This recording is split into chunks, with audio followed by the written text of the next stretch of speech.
10 hijackers in history that shocked the world. Every time a plane lifts into the sky, passengers trust they'll reach their destination. But for some flights, history had other plans.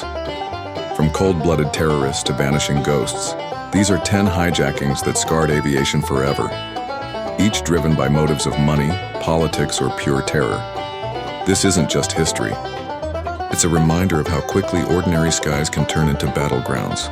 Number 1. Mohammed Atta, The First Strike, September 11, 2001. How it happened. At 7:59 a.m., American Airlines Flight 11 left Boston for Los Angeles. Among the passengers was Mohammed Atta and 4 other hijackers. At 8:14, they stormed the cockpit, stabbing flight attendants and forcing their way in. Atta took control.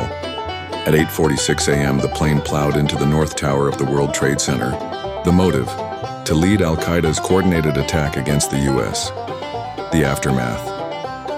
Everyone on board was killed instantly. Thousands more died as the tower burned and collapsed. The world's deadliest day of hijacking had begun. Number 2. D.B. Cooper, The Man Who Vanished, November 24, 1971. How it happened. On a rainy Thanksgiving Eve, a man calling himself Dan Cooper boarded a Northwest Orient Boeing 727 in Portland. He ordered a bourbon and soda, then handed a note to a flight attendant. "I have a bomb, sit down beside me." He demanded $200,000 in parachutes. After the ransom was delivered in Seattle, Cooper ordered the plane back into the air. At 10,000 feet over Washington's forests, he lowered the rear staircase and leapt into the stormy night. The motive was extortion of cash. The aftermath. Cooper was never found. No body, no parachute, no proof of survival. He became a legend, the only hijacker in U.S. history who vanished without a trace. Number 3. Marwan al-Sheikhi, The South Tower, September 11, 2001. How it happened. United Airlines Flight 175 took off from Boston at 8:14 a.m. At 9:03, al-Sheikhi pushed the aircraft into a steep dive toward Manhattan.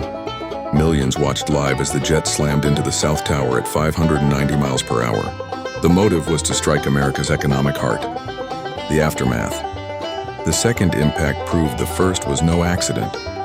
America was under attack and panic gripped the world. Number 4. Hani Hanjour, The Pentagon, September 11, 2001. How it happened. American Airlines Flight 77 left Dulles at 8:20 a.m. At 9:37, Hanjour, trained to fly, executed a sharp spiral turn, slamming the plane into the Pentagon. The motive, to hit America's military command. The aftermath, 184 people died in Washington, D.C. as smoke poured from the nation's defense headquarters. Number 5. Egypt Air Flight 648, The Abu Nidal Massacre, November 23, 1985. How it happened. Minutes after takeoff from Athens, 3 members of the Abu Nidal organization stormed the plane. They shot passengers and forced the pilot to land in Malta. Egyptian commandos launched a raid, but it went horribly wrong. Explosions tore through the cabin. The motive? To spread terror and advance Palestinian militancy. The aftermath. By dawn, 56 passengers lay dead, one of the bloodiest hijacking disasters ever. Number 6. Ziad Jarrah, The Flight That Fought Back, September 11, 2001. How it happened. United Flight 93 was hijacked at 9:28 a.m. Passengers, aware of the other attacks through phone calls, made a desperate choice to fight. They stormed the cockpit. At 10:03 a.m., Jarrah crashed the plane into a field near Shanksville, Pennsylvania. The motive? Target either the U.S. Capitol or the White House. The aftermath. All 44 on board were killed, but their resistance prevented another devastating strike on Washington. Number 7. Richard Ogunderu, The Nigerian Student Hijackers, October 25, 1993. How it happened. 4 Nigerian teenagers, led by Richard Ogunderu, smuggled toy guns aboard a Nigeria Airways plane bound for Abuja. They forced the pilot to divert to Niger, hoping to block a Chinese delegation from attending a government event. The motive? Political protest against Nigeria's dictatorship. The aftermath. After hours of chaos, the hijackers surrendered.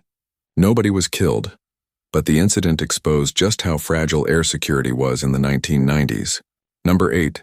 El Al Flight 426, the first Israeli hijacking, July 23, 1968.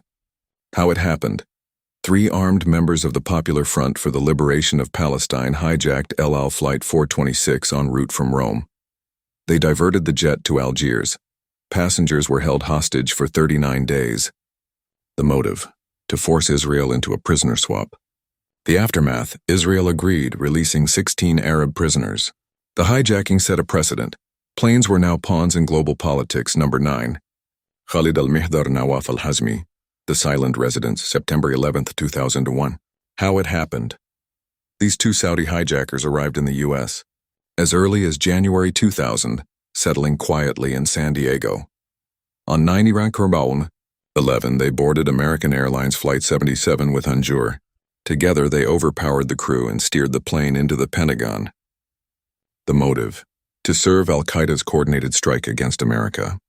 The aftermath. Their ability to live undetected for over a year revealed just how deeply the plotters had infiltrated American life. Number 10. The Peruvian Revolutionaries, the first hijack, February 21, 1931. How it happened. A Pan-American Grace Airways mail plane was seized by armed Peruvian revolutionaries in Arequipa. They forced the pilot to circle and drop leaflets over the city, spreading anti-government propaganda. The motive: political agitation. The aftermath: no passengers were killed. But it was the first recorded civilian hijacking, the spark for decades of skybound terror to come. Each hijacking was different: money, politics, or terror, but the result was always the same: fear in the skies. For those on board, minutes stretched into nightmares. For the world, each event left scars that still echo today. This is Cortex Crime. Subscribe for more stories where history's darkest moments come alive.